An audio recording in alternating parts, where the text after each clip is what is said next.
مرتبہ عروج، 2 مرتبہ زوال، اشیریوں کے ہاتھوں پٹوائی، بابلیوں کے ہاتھوں پٹانا، گریکس کے ہاتھوں مرمت، رومنس کے ہاتھوں مرمت۔ یہ جو 2000 سال ہے، کیونکہ اب تو ظاہر بات ہے 21ویں صدی شروع ہو گئی، 20 صدیاں حضرت مسیح کو پوری ہو گئی۔ پہلی بات نوٹ کیجئے، حضرت مسیح کی پیدائش ہے سن 1 قبل مسیح۔ یہ نقطہ آپ نے کبھی سنا ہے یا نہیں؟ جب ملینیم کا سلسلہ شروع ہوا تھا پچھلے سال، تو میں نے بیان کر دیا تھا کہ ایک عجیب حساب کے اندر انہوں نے غلطی کی ہوئی ہے۔ حضرت مسیح کی پیدائش ہوئی 25 دسمبر کو، سن انہوں نے شروع کر دیا، اس کے بعد جنوری آئی تو پہلا سال شروع ہو گیا۔ اگر جنوری سے پہلا سال شروع ہوا تو یہ 6 دن جو ہے اس کے پچھلے سال میں تھے، لہذا کہا جائے گا کہ Jesus Christ was born 1 year before Christ BC۔ تو 1 قبل مسیح میں حضرت مسیح کی پیدائش ہوئی۔ یہ آخری اسرائیلی نبی اور رسول۔ یہودی علماء کی مخالفت، دشمنی، سولی پر چڑھوا دینا میں بیان کر چکا ہوں۔ سن 33 عیسوی میں جبکہ حضرت مسیح کی عمر 33 برس تھی، اللہ تعالیٰ نے انہیں زندہ آسمان پر اٹھایا، لیکن یہودیوں نے اپنے خیال کے مطابق انہیں سولی پر چڑھوا دیا، ان کی موت پا۔ اگرچہ اس کے بعد یہ اختلاف ہے، یہودی کہتے ہیں وہ سولی پر چڑھ گیا، ختم ہوا، مر گیا، عیسائی کہتے ہیں نہیں، انتقال ہوا ہے مسیح کا صلیب پر، لیکن پھر وہ دوبارہ زندہ ہو گئے ہیں۔ ان کی لاش ایک غار میں رکھ دی گئی تھی، وہاں ریزریکشن ہو گیا، ان کا باعث بعد الموت وہی ہو گیا، اور پھر انہیں اللہ نے زندہ آسمان پر اٹھا دیا۔ تو ہمارے اور عیسائیوں کے درمیان نوٹ کر لیجیے، یہ چیز مشترک ہے کہ حضرت مسیح آسمان پر زندہ اٹھائے گئے۔ فرق کیا ہے؟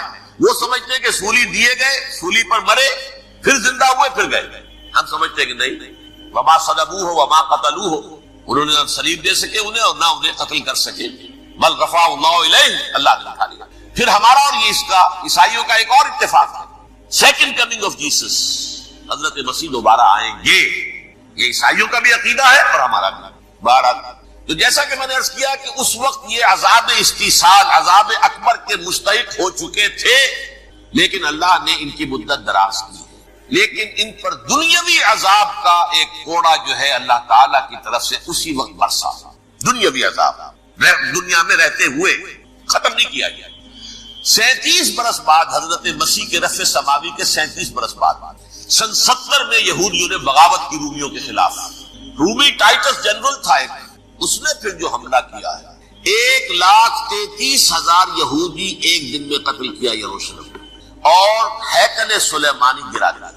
وہ ہیکل پہلے بھی گرا تھا، پہلے 1400 سال کے دوران میں بھی نبوکدنضر نے گرایا تھا، لیکن پھر اس کے 150 سال بعد انہوں نے دوبارہ بنا لیا تھا، اس لیے وہ اسے سیکنڈ ٹیمپل کہتے ہیں۔ پہلا ٹیمپل جو حضرت سلیمان نے بنایا تھا، نبوکدنضر نے گرا دیا 587 قبل مسیح میں، پھر دوبارہ انہوں نے 150 سال کے بعد بنا لیا۔ وہ اس تاریخ کا حصہ ہے، میں نے جس کے بارے میں آپ کو تفصیل نہیں بتائی۔ اس میں یہ ہوا سن 70 میں وہ گرا دیا گیا، وہ آج تک گرا پڑا ہوا ہے۔ نمبر 2 یہ کہہ دیا گیا کہ یہودیوں اس ارض فلسطین سے نکل جاؤ، تم یہاں نہیں رہ سکتے اب۔ لہذا جس کا جہاں سینگ سمایا چلا گیا، یورپ میں چلے گئے، ایشیا میں آ گئے، عرب میں آ گئے، یہ 3 قبیلے جو رات بھی میں نے عرض کیا تھا، بنو قینقاع، بنو نذیر اور بنو قریظہ، یہ وہاں سے آ کے مدینے میں آباد ہو گئے۔ جس کا جہاں سینگ سمایا، افریقہ میں، ہندوستان میں، جہاں چلے گئے۔ ڈایاسپورا اسے کہتے ہیں، وہ آپ نوٹ کر لیجیے اس لفظ، ڈایاسپورا، ہمارا دور انتشار، جبکہ ہمیں ہماری اصل سرزمین تو فلسطین ہے، حضرت ابراہیم کا مسکن، حضرت اسحاق، حضرت یعقوب کا مسکن فلسطین، یہ ہے ہماری اصل جاگیر، یہ تو ہماری جدی پشتی جاگیر ہے، لیکن یہاں سے نکال دیے گئے سن 70 عیسوی میں، اور وہاں سے لے کے 1917 تک ان کا ڈایاسپورا جاری رہا، یہ دور انتشار۔ اس دور انتشار کے چند حصے ہیں جس کو میں چاہتا ہوں کہ آپ علیحدہ نہ سمجھیں۔ دور انتشار کا جو پہلا جو ہے تقریباً 300 برس رومی حکمران تھے، وہ یہودیوں کے بھی دشمن تھے اور عیسائیوں کے بھی دشمن تھے، عیسائی اور یہودی ایک دوسرے کے بھی دشمن تھے، لیکن رومی سمجھتے تھے کہ یہ ایک ہی تھیلی کے چٹے بٹے ہیں۔ رومیوں کے نزدیک عیسائی بھی یہودیوں ہی کا ایک فرقہ تھے، کوئی علیحدہ مذہب تو تھا ہی نہیں، لہذا رومی جو ہیں رومنز، وہ ان دونوں کو ستاتے تھے، مارتے تھے، اور یہ آپس میں لڑتے تھے، یہودی عیسائیوں کو مارتے تھے، عیسائی یہودیوں کو مارتے تھے۔ یہ ہے 300 برس تک کی تاریخ۔ سن 300 عیسوی میں کیا ہوا؟ ایک معجزہ ہو گیا، بہت عظیم ایمپرر کانسٹینٹائن، قسطنطین اعظم، رومن ایمپررز میں سے بہت بڑا ایمپرر، وہ عیسائی ہو گئے۔ اب تو معاملہ بالکل تلپٹ ہو گیا، پوری سلطنت عیسائی ہو گئی۔ اب عیسائیوں کے عیش ہو گئے اور یہودیوں پہ مار پڑنی شروع ہوئی. اب عیسائیوں کا آپ خود سوچئے کہ جنہیں وہ خدا بنا بیٹھے ہیں، خدا کا بیٹا قرار دے رہے ہیں، ان کے قاتل کون؟ یہودی بدماش. لہذا ان کی وہ پٹائی شروع ہوئی ہے یورپ میں، پوری رومن امپائر میں انہیں ذلیل کیا گیا. شہروں میں آمد بند، علیحدہ رہو، گھیٹوز کے اندر رہو. یہودی کا نام جو ہے وہ گالی بن گیا، جیسے آج بھی یہودی گالی کہتے ہیں، جیسے خنزیر کا لفظ. وہ بھی اللہ کی مخلوق ہے، لیکن آپ کو معلوم ہے کوئی شخص زبان پر نام نہیں لانا چاہتا خنزیر کا، سور کا. ہے تو مخلوق، وہ بھی ایک حیوان ہے. ایسے ہی یہ یہودی جیو. لہذا ایک طرف تو ان دونوں کے درمیان دشمنی، جس کو قرآن کہتا ہے وَأَغْرَيْنَا بَيْنَهُمُ الْعَدَاوَةَ وَالْبَغْضَاءَ، ہم نے ان کے مابین دشمنی جو ہے پیدا کر. اور جب یہ پوری سلطنت عیسائی ہو گئی تو قافیہ تنگ ہو گیا یہودیوں کا. اب آئیے 571 عیسوی، یعنی جبکہ ڈائسپورا کو کتنا عرصہ ہو چکا تھا؟ 500 برس. سن 70 سے شروع ہوا ڈائسپورا، جب ٹائٹس نے گرایا ہے ہیکل کو اور نکال باہر کیا انہیں فلسطین سے، بھاگ جاؤ یہاں ایک یہودی بھی نہیں رہے گا، فلسطین سے نکال گیا. اس کے پورے 500 برس بعد سن 571 عیسوی میں حضور کی پیدائش ہوئی، ولادت باسعادت محمد رسول اللہ صلی اللہ علیہ وسلم. 610 میں آپ پر وحی کا آغاز ہوا. لیکن حضور کے ساتھ ان کا معاملہ کیا رہا؟ اول تو جبکہ حضور ابھی مکے ہی میں تھے، یہودیوں نے ریشہ دوانیاں شروع کر دی حضور کے خلاف. قریش مکہ کو سکھاتے تھے، پڑھاتے تھے، ان سے یہ پوچھو، ان سے یہ پوچھو، یہ اس طرح چنگ کرو، ان سے یہ امتحان دو. یہ آپ کے علم میں سورہ بنی اسرائیل میں، سورہ کہف میں وہ سوالات، جو امتحانی سوالات آئے تھے. ذوالقرنین کون تھا؟ اصحاب کہف کون تھے؟ رسول بنے پھرتے ہو تو بتاؤ، اور یہ روح کی حقیقت کیا بتاؤ. یہ ساری ریشہ دوانیاں کر رہے تھے بیٹھے ہوئے ابھی وہیں پر. حضور ابھی پہنچے نہیں. ہجرت فرما کر حضور تشریف لے آئے تو حضور نے جسے ماسٹر اسٹروک کہا جائے گا، یعنی اسٹیٹس مین شپ کا ماسٹر اسٹروک، آپ نے مدینے میں آتے یہودیوں کے ساتھ پیکٹ کر دیا، جوائنٹ ڈیفنس پیکٹ آف مدینہ، کہ اگر مکے والے ہم پر حملہ کریں گے تو ہم مل جل کر ایک قوم کی حیثیت سے مقابلہ کریں گے. یہ میثاق مدینہ کہلاتا ہے، جس کے بہت غلط معنی پہنائے جا رہے ہیں آج کل. بہرحال میں موضوع میرا چونکہ یہ نہیں، میں ادھر نہیں جاؤں گا. لیکن ہوا کیا؟ ہر مرتبہ یہ خیانت کے مرتکب ہوئے، ان میں جو عہد کیے تھے ان سے پھرے، اندر ہی اندر سازش، ریشہ دوانی، حضور کی بدترین دشمنی. سورہ نساء کی آیت نمبر 12 میں 14 میں 13 میں فرمایا ہے لا تزال تطلع علی خائنۃ منہم، اے نبی ہمیشہ آپ کے علم میں ان کی طرف سے خیانتیں، بدیانتیاں آتی رہیں گی. اور بار بار وہ مسلسل جنگ کی آگ بھڑکاتے تھے، قریش کو دعوت دیتے آؤ آؤ آؤ ہم اندر سے بغاوت کر دیں گے، تم آؤ تو صحیح، ختم کریں محمد کو اور اہل ایمان کو صلی اللہ علیہ وسلم رضی اللہ تعالیٰ عنہ اجمعین. لیکن پھر جب وہ آتے تھے نہیں دبک جاتے تھے، ان میں ہمت نہیں تھی، میدان کے مرد نہیں رہے تھے. یہ سورہ حشر میں ان کا نقشہ کھینچا گیا ہے. کھلے میدان میں مقابلے کی اس کے اندر صلاحیت ہی نہیں. یہ تو فصیلوں کے پیچھے سے، جیسے عورتیں کہیں دیہات میں لڑائی ہوتی ہے تو مرد جو ہے گلیوں میں لڑتے ہیں، عورتیں اوپر سے پتھر پھینکتی ہیں، بس وہ کام یہ کر سکتے تھے. من ورائے جدر، فصیلوں کے پیچھے سے، جنگ میں میدان میں نہیں آ سکتے. بہرحال قرآن مجید میں ہے یہ سورہ مائدہ کی آیت نمبر 64 کلما اوقدوا نارا للحرب اطفاها اللہ. اکثر و بیشتر مواقع پر تو یہ جب آگ بھڑکاتے تھے جنگ کی، اللہ اسے بجھا دیتا تھا. لیکن بہرحال اس کے باوجود جنگیں ہوئی، غزوہ بدر، غزوہ احد ہوئی. یہ ساری اس اصل شرارت میں، اور اس کے نتیجے میں حضور نے پھر ایک ایک کر کے 3 قبیلوں کو سزا دی. غزوہ بدر کے فوراً بعد بنو قینقاع نکالے گئے، غزوہ احد کے فوراً بعد بنو نذیر نکالے گئے، اور غزوہ احزاب کے بعد بنو قریظہ نکال دیے. یہ تو میں نے آپ کے سامنے رکھ دیا صرف حضور کے زمانے میں ان کا کیا دشمن. رات بھی ہم نے وہ آیت پڑھی تھی لَتَجِدَنَّ أَشَدَّ النَّاسِ عَدَاوَةً لِلَّذِينَ آمَنُوا الْيَهُودُ وَالَّذِينَ أَشْرَكُوا.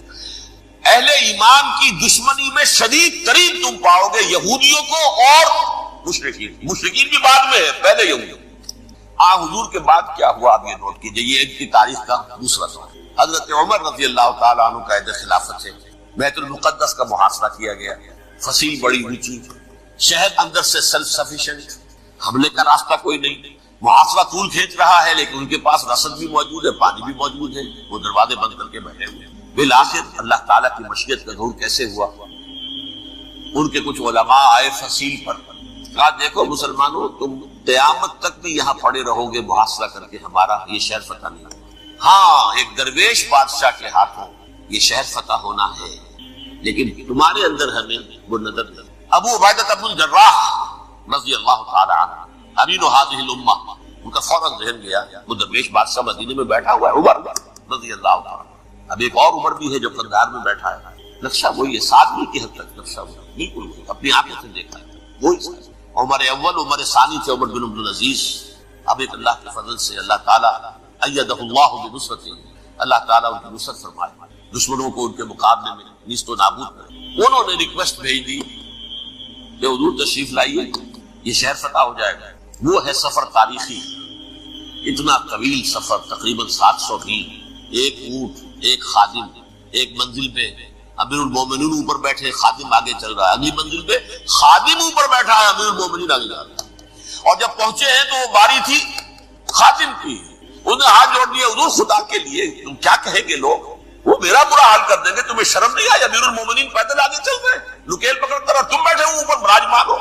حضرت عمر فرمایا دور نہیں، باری تمہاری، بیٹھ بیٹھ۔ اس حال میں پہنچے ہیں، اور پھر یہ کہ ابو عبیدہ بن الجراح آئے ہیں، استقبال کیا ہے تو دیکھا ہے اس حال میں چلے آ رہے ہیں، عمر نکیل پکڑے ہوئے چلے آ رہے ہیں، اور کہتے ہیں کہ کہیں کیچڑ ویچڑ تھا، جوتے خراب ہو گئے تھے وہ بھی اتار کے ہاتھ میں پکڑے ہوئے، کپڑے تو تھے ہی پھٹے ہوئے۔ انہوں نے کہا کہ حضرت ابو عبیدہ نے، دیکھیے یہ بڑا متمدن ملک ہے، بڑا مہذب علاقہ ہے یہ، آپ ذرا حلیہ اپنا دوست فرما دیں تب جا کے پیش ہم آپ کو کریں گے۔ آپ نے فرمایا نحن قوم اعزنا اللہ بالاسلام، ہم وہ قوم ہیں جنہیں اللہ نے عزت دی ہے اسلام کے ذریعے سے، کپڑوں کے ذریعے سے، دولت کے ذریعے سے۔ اسی حال میں گئے ہیں، اوپر سے انہوں نے کھڑے ہو کر نشانیاں دیکھ لی، اپنی کتابیں کھولی، ہاں یہ وہی ہے، اچھا لو جی سرنڈر، شہر تمہارے ہاتھ میں۔ خون کا ایک قطرہ نہیں بہا اور بیت المقدس فتح ہوا۔ لیکن اس وقت حضرت عمر نے ایک نرمی یہ کی کہ یہودیوں کے لیے بھی اسے اوپن سٹی قرار دے دیا۔ یہ احسان عظیم حضرت عمر پر، اس سے پہلے یہودی آ ہی نہیں سکتا تھا، داخل نہیں ہو سکتا تھا، وہاں وہ آ کر وزٹ نہیں کر سکتا تھا، زیارت نہیں کر سکتا تھا اپنے مقدس مقامات میں۔ حضرت عمر نے یوں سمجھیے کہ تقریباً 550 برس کے بعد ان کے لیے راستہ کھولا ہے کہ ہاں تم آ سکتے ہو، زیارت کر سکتے ہو۔ لیکن یہ عیسائیوں نے لکھوایا معاہدے کے اندر، انہیں یہاں آپ آباد ہونے کی اجازت نہیں دیں گے، لیکن کم وزٹ دی پلیسز، دیکھیں زیارتیں کریں اور جائیں۔ یہ معاہدہ حضرت عمر کا ہے رضی اللہ تعالیٰ، جو پھر خلافت راشدہ کے بعد بنو امیہ نے بھی اس کو آرڈر کیا، بنو عباس نے کیا، پھر جو ہمارے یہ ترکوں میں اندر خلافت آئی تو ترک خلفاء نے بھی اس معاہدے کی پوری پابندی۔ فلسطین میں آ سکتے ہیں یہودی صرف زائرین کی حیثیت سے، وہاں آباد نہیں ہو سکتے۔ اب آئیے اگلا دور آیا حضرت عثمان کا دور خلافت۔ یہ ہے وہ وقت کہ اب یہود نے امت مسلمہ کی پیٹھ میں چھڑا ڈالا۔ وہ کیسے؟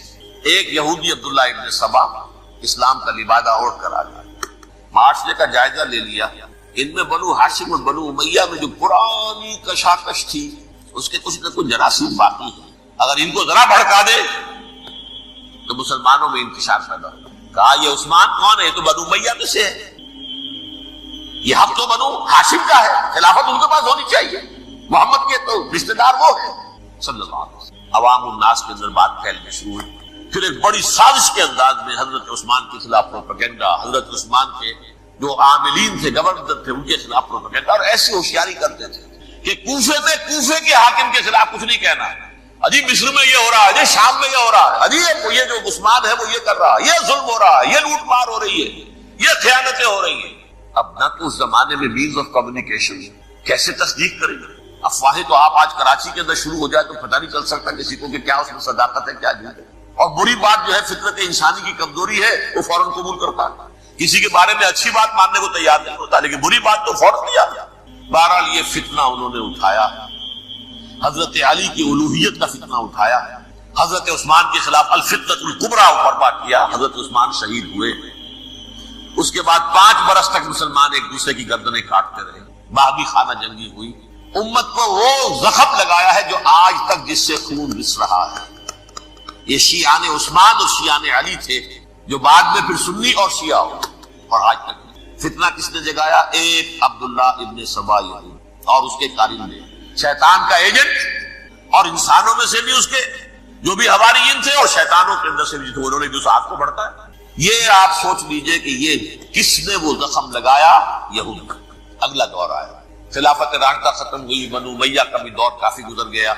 طارق ابن زیاد 712 عیسوی میں حملہ کرتے ہیں اسپین پر۔ اسپین اس وقت عیسائیت کا بہت بڑا گڑھ، بڑے کٹر ترین عیسائی جو ہے وہ اسپین میں، لہذا یہودیوں کی وہاں بہت پٹائی ہوتی تھی، بہت پٹائی ہوئی، میں بتا چکا ہوں، دشمنی تھی چلی آ رہی تھی عیسائیوں کے ہاتھوں یہودیوں کی، وہ تو سن 300 عیسوی سے ایمپرر کانسٹنٹائن کے بعد سے شروع ہو گئی۔ اس حوالے سے یہودیوں نے اس وقت چالاکی یہ برتی، کچھ راستے واسطے بتائے، کچھ مدد کی طارق ابن زیاد کی۔ طارق ابن زیاد نے انہیں اپنا محسن سمجھا، ہسپانیہ فتح ہو گیا تو یہودی چونکہ محسنین کی فہرست میں آ چکے تھے، انہیں بہت اقتدار حاصل، بڑی سپورٹ مسلمانوں نے، ان کے بڑے بڑے علماء نے اسی دور کے اندر پیدا ہوا، بڑے بڑے تھنکرز ان کے اسی دور میں پیدا ہوا۔ بن گوریون جو کہ ایک وزیر اعظم تھا اسرائیل کا، اس نے یہ لکھا ہے اپنی کتاب میں، Muslim Spain was the golden era of our diaspora۔ وہ ڈائسپورا جو 70 عیسوی سے شروع ہوا تھا اور 1917 عیسوی تک جاری رہا ہے، اس میں سے گولڈن ایرا ہمارا جو تھا وہ مسلم اسپین کا، ہسپانیہ میں بیٹھ کر ہم عیش ہیں۔ لیکن وہاں سے انہوں نے اور جو کچھ کیا، یہ تو داستان کے تو بہت سے گوشے ہیں، لیکن میں جس اسٹریٹ لائن میں چل رہا ہوں اس کے اعتبار سے ایک بات سمجھ میں، وہاں بیٹھ کر انہوں نے اب عیسائیت کے پیٹھ میں چھڑا کھاپا، پروٹیسٹنٹ مذہب پیدا کیا، تقسیم کر دیا، جیسے شیعہ سنی کی تقسیم عبداللہ ابن سبا، رومن کیتھولک اور پروٹیسٹنٹ کی تقسیم یہودی علماء۔ ہوتا کیا تھا، ہسپانیہ کی یونیورسٹیاں ہیں، کورڈووا میں ہے، ٹولیڈو میں ہے، گریناڈا میں ہے، غرناطہ، قرطبہ، تولیتلا، اور وہاں آتے تھے لوگ، فرانس سے چلے آ رہے ہیں نوجوان پڑھنے کے لیے، جرمنی سے چلے آ رہے ہیں، اٹلی سے چلے آ رہے ہیں، تین ہی ملک قریب ترین پڑھتے ہیں سینٹرل جو یورپ کے ہیں۔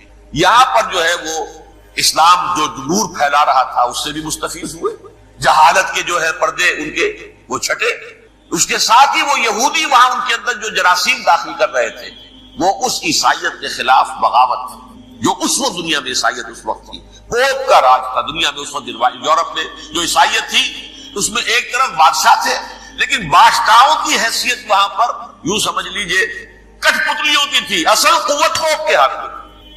اور پوپ کو انہوں نے جیسے قرآن نے کہا اتخذوا احبارهم ورهبانهم اربابا من دون اللہ، کیونکہ سینٹ پال نے شریعت موسوی ساقط کر دی تھی تو اب شریعت تھی ہی نہیں، پوپ کو اختیار تھا جس چیز کو چاہے حلال قرار دے دے، جس چیز کو چاہے حرام قرار دے۔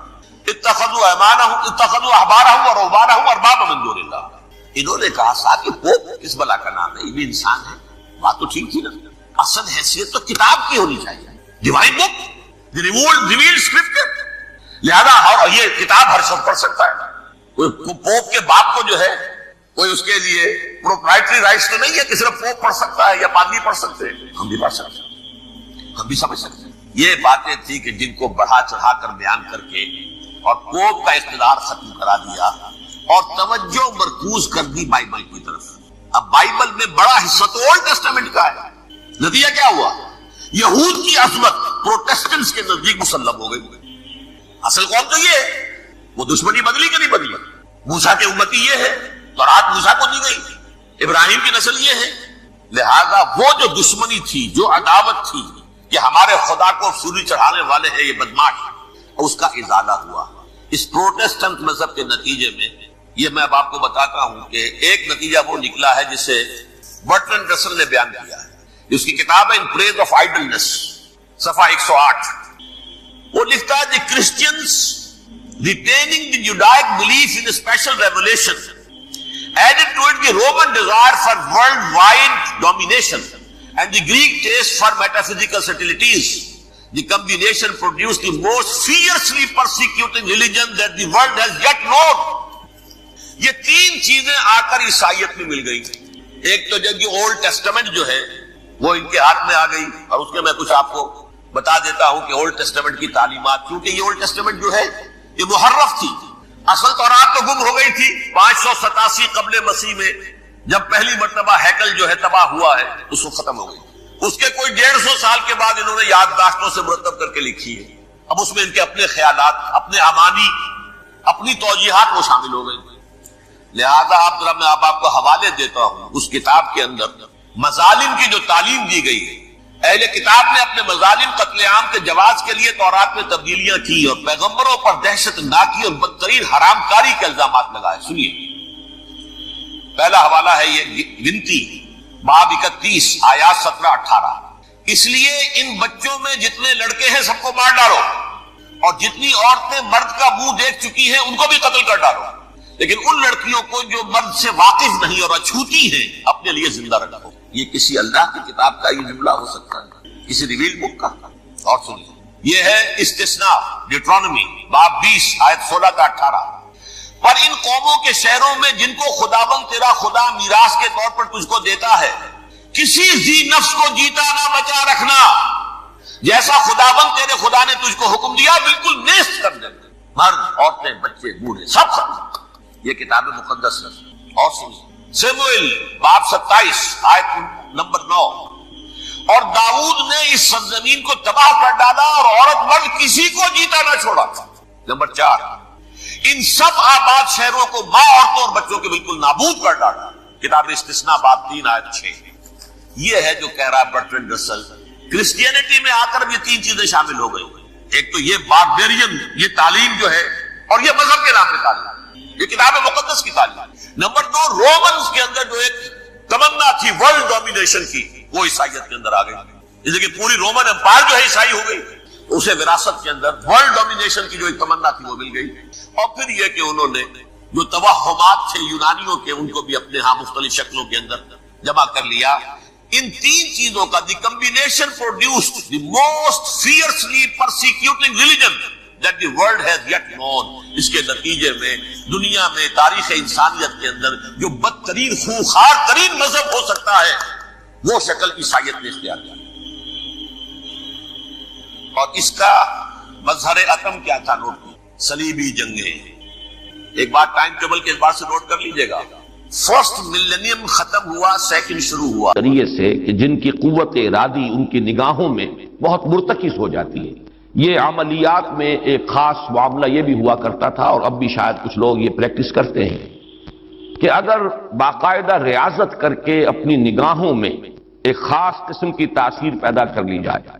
بلکہ مولانا امین احسن اصلاحی صاحب نے اس کا تذکرہ کیا تھا ایک مرتبہ، جب زمانہ طالب علمی میں نے 2 تربیت گاہیں منعقد کی تھی، اور اس میں درس قرآن مولانا اصلاحی صاحب نے دیا تھا کہ آج کل بھی بعض لوگ یہ کرتے ہیں کہ رات کے پچھلے پہر اٹھ کر نہا دھو کر سفید براق کپڑے پہن کر پھر بیٹھتے ہیں اور کسی بالکل سفید کاغذ پر ایک چھوٹا سا نقطہ لگاتے ہیں، اور پھر نگاہوں کو اس پر جمانے اور مرتکز کرنے کی مشق کرتے ہیں. کتنی دیر تک پلک جھپکے بغیر آپ اس نقطے کو دیکھ سکتے ہیں. اگر یہ مشق کی جائے، یہ ایکسرسائز کی جائے، یہ ریاضت کی جائے تو آنکھوں میں ایک ایسی چمک پیدا ہو جاتی ہے کہ اگر گھور کر کسی کو دیکھا جائے تو اس کی قوت ارادی کو آپ مزمحل کر سکتے ہیں. وہ ایک دم دبا ہوا محسوس کرے گا اور آپ کا غلبہ اس کے اوپر ہو جائے گا نفسیاتی اعتبار سے. اسی طریقے کا کوئی عمل تھا جو نبی اکرم صلی اللہ علیہ وسلم پر بھی آزمایا گیا. لَيَزْلَقُونَكَ، یہ آیا ہے سورہ نون کے آخر میں، بِأَبْصَارِهِمْ لَمَّا سَمِعُوا الذِّكْرَ. یہ لوگ چاہتے ہیں کہ اپنی نگاہوں کے ذریعے سے آپ کو پھسلا دیں، آپ کے قدم ڈگمگا دیں، آپ کی قوت ارادی کو کچل دیں. لما سمعوا الذکر ویقولون انہ لمجنون، جس وقت کے سورہ نون کے آغاز میں بھی آیا ہے تذکرہ کہ حضور کو کہا گیا کہ آپ کو جنون کا کوئی عارضہ ہو گیا ہے یا آپ پر کوئی آسیب آ گیا ہے.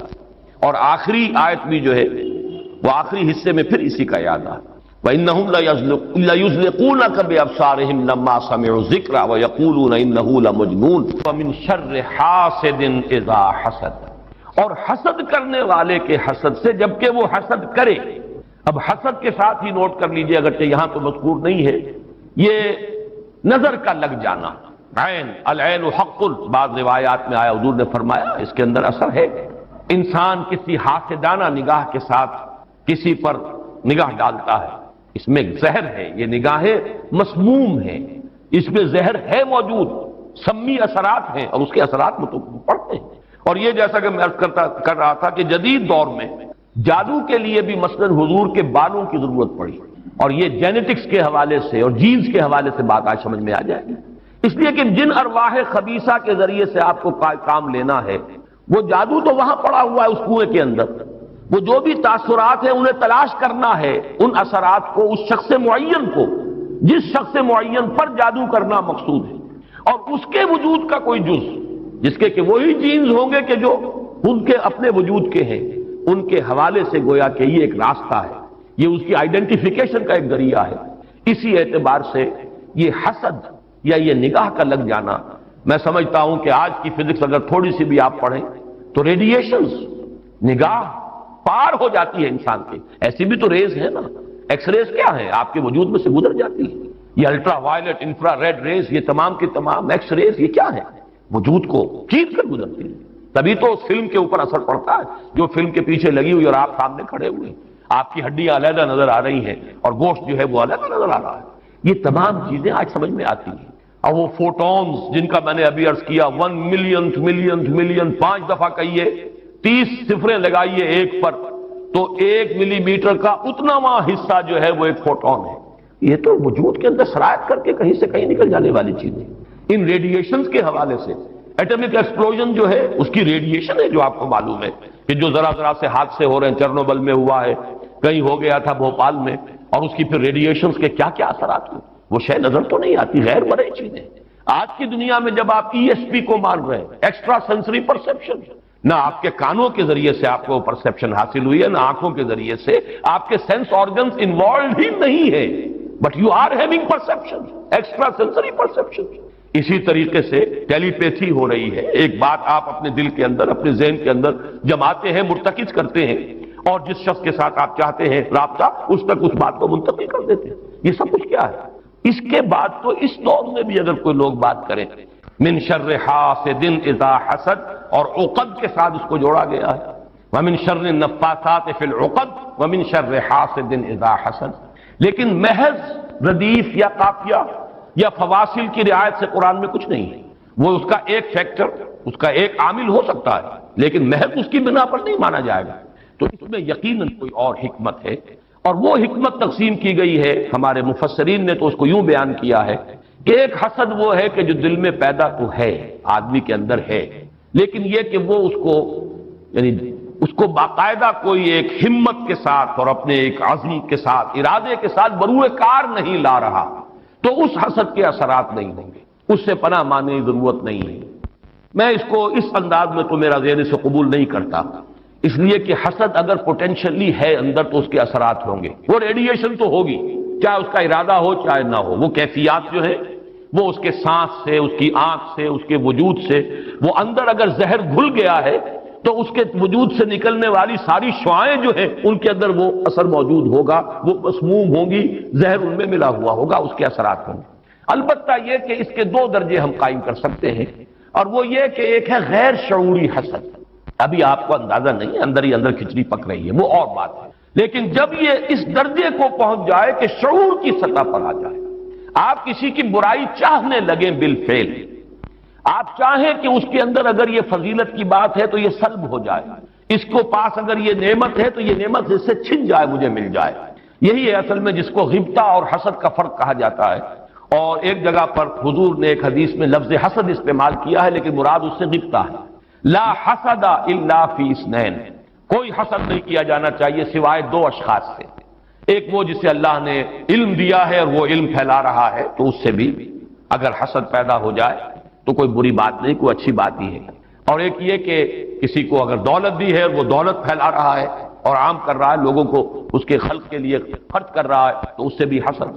لیکن یہاں حسد غبطہ کے معنی میں، غبطہ یہ ہے کہ کسی میں کوئی خیر آپ کو نظر آئے تو آپ اللہ سے دعا کریں پروردگار مجھے بھی یہ خیر عطا کر دیں، یہ غبطہ ہے۔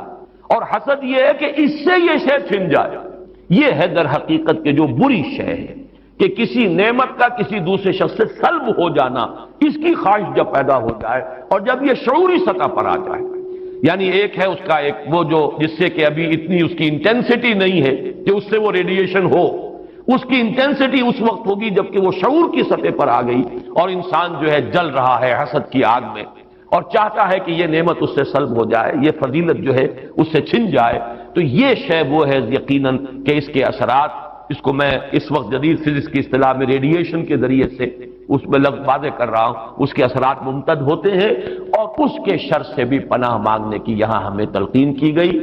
تلقین محمد الرسول اللہ صلی اللہ علیہ وسلم کو ہوئی اور آپ کی وساطت سے ہم سب کو ہو رہی ہے۔ قل اعوذ برب الفلق من شر ما خلق ومن شر غاسق اذا وقب ومن شر النفاثات فی العقد ومن شر حاسد اذا حسد۔ میں جب بھی یہ سورت پڑھتا ہوں تو اگرچہ یہ کہیں مجھے کوئی معصور تو یہ شے نہیں ملی ہے، لیکن اس کے فوراً بعد بالکل کسی تصنع کے بغیر میرے یہ الفاظ بھی زبان پر آ جاتے، اللہم انی اعوذ بک یا رب الفلق من شر ما خلقت ومن شر غاسق اذا وقب ومن شر النفاثات فی العقد ومن شر حاسد اذا حسد۔ اسی طرح قل اعوذ برب الناس ملک الناس، تو وہاں بھی اللہم انی اعوذ بک یا ربی و رب الناس و یا الہی و الہ الناس و یا ملکی و ملک الناس۔ تو اس طریقے سے گویا کہ اس لفظ قل، کیونکہ یہ فعل امر ہے، حکم ہے، تو اس پر ہم اگر فوری طور پر اس کی تعمیل کیا کریں تو یہ اگرچہ معصور نہیں ہے، میں صرف اپنے ذوق کی بات کہہ رہا ہوں، اور بہرحال اس میں کوئی شے ممنوع نہیں ہے، دعا تو ہم مانگ سکتے ہیں، تو دعا ہی کی شکل ہے، تو جو الفاظ ہمیں اللہ نے تلقین کیے ہوں انہی کے حوالے سے ہم وہ دعا مانگے، تعوذ کریں۔ قل اعوذ بک، قل کو چھوڑ دیجئے، اعوذ بک اللہم انی اعوذ بک یا رب الفلق من شر ما خلقت، اب یہ خلقہ کی بجائے مخاطب کیونکہ ہم کر رہے ہیں اللہ کو، من شر ما خلقت، آگے چونکہ تو الفاظ رہیں گے ان میں کوئی تبدیلی کی ضرورت نہیں ہے۔ مولانا محمد قاسم نانوتوی دیوبند کے مؤسسین میں سے، مولانا رشید احمد گنگوہی اور مولانا محمد قاسم نانوتوی رحمہم اللہ، یہ دو ہیں اصل میں یہ دارالعلوم دیوبند کے مؤسس، اس کی ابتدا کرنے والے۔ ان کے شاگرد شیخ الہند، ان کے شاگرد علامہ شبیر احمد عثمانی، تو انہوں نے یہی الفاظ لکھے ہیں کہ استاد الاستاذ نے جو بات لکھی ہے وہ میں بیان کر رہا ہوں۔ ویسے یہ کہ مولانا عبدالعزیز شاہ عبدالعزیز رحمۃ اللہ علیہ نے بھی اس پر کوئی کتاب لکھی ہے، وہ بہرحال میری نظر سے نہیں گزری، وہ تمثیل اب میں بیان کر رہا ہوں، بڑی پیاری تمثیل ہے۔ انہوں نے تمثیل یہ دی ہے کہ اگر کوئی باغبان یا کوئی اور کھیتی کرنے والا جو ایک پودا لگاتا ہے، کوئی فصل ہے، اس کا کوئی ایک جو ہے بیج یا دانہ پھوٹا ہے، اب یہ جو پودا ہے باغبان یہ چاہتا ہے یہ پروان چڑھے، پھلے پھولے، اسے کوئی گدن نہ پہنچے، کوئی نقصان نہ ہو، اس کی حفاظت کا بندوبست کرے گا تاکہ جس کام کے لیے یہ پودا لگایا وہ مقصد حاصل ہو۔ پودا تو مقصود نہیں ہے، مقصود تو اگر آم کا پودا ہے تو آم کا پھل اس سے حاصل کرنا مقصود ہے۔